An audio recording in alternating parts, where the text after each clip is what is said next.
Thursday, July 11th edition of the Carolina Weather Video. I'm meteorologist Matthew East here with you. Another warm, muggy day yesterday all around the region. 88 the high in Greensboro, 90 in Fayetteville and Roanoke, 90 in Columbia as well. Charlotte hit 87, even the 83-degree high temperature there in the mountains in Boone and in Asheville, and very similar temperatures now as to what we've had pretty much each morning over the past couple of weeks. Some 60s in the mountains. Once you get outside of the mountains, a lot of low and mid 70s to be found. Our dew point temperatures still 70 or better in most of the area. This very persistent, muggy, tropical air mass still in place. Now, this was the distribution of rainfall yesterday across the region. You had some folks stay dry, and other areas picked up some pretty generous amounts of rain. There were some 1 and 2 inch plus rain amounts, really pretty close to the roughly Interstate 85 corridor, and then down Highway 73 into Randolph County and Montgomery County as well.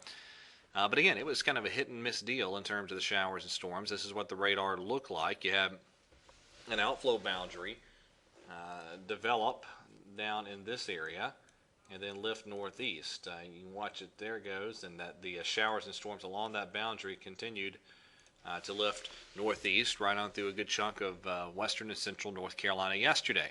Already some showers developing as I'm cutting this video southwest of Charlotte. I think those will continue to expand, and this is going to be a day where at any point in time we're fair game to pick up some showers and storms, and I think that same thing can be said for our forecast as we go on through tonight as well, as it stays pretty unsettled for us.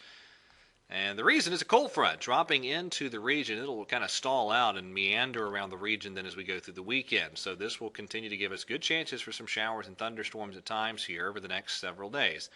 Now, there's going to be some variability there. It may be a scenario where for the Interstate 85 corridor, most of the rain occurs tomorrow morning, but that remains to be seen. Those are specifics that are kind of tough to diagnose at this point. Now, here's what the RPM is printing out for rain amounts over the next few days. It all depends on the exact placement of that front and where the individual areas of rain and storms track, but certainly the potential is there for some areas of heavy rain, and of course the ground is just sopping wet, and so any additional areas of heavy rain could easily cause some flash flooding issues. Now, in the tropics, we had Chantal fall apart yesterday.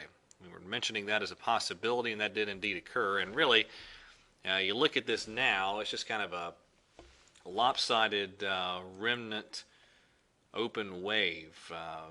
And everything kind of displaced to the right of what was once the low-level center. Not terribly impressive looking. This is lifting to the north-northwest now. So this is what the NAM model shows in terms of winds. There'll be some gusty winds at times in parts of the Bahamas and maybe pushing up toward the southeast coast, but I don't see anything that's overly promising in terms of any redevelopment potential with Chantal. We'll keep an eye on it, but it just looks like the overall environment is a little too hostile for any huge chances for redevelopment. Elsewhere out in the Atlantic Ocean, it's very quiet. Once you get outside of the cloud mass that was once Chantal, that's not much of excitement out there. A couple waves trying to come off of Africa, but nothing impressive at the moment. All right, so that's it for today's edition of the Carolina Weather Video. Thank you for watching. Have a wonderful Thursday, and God bless.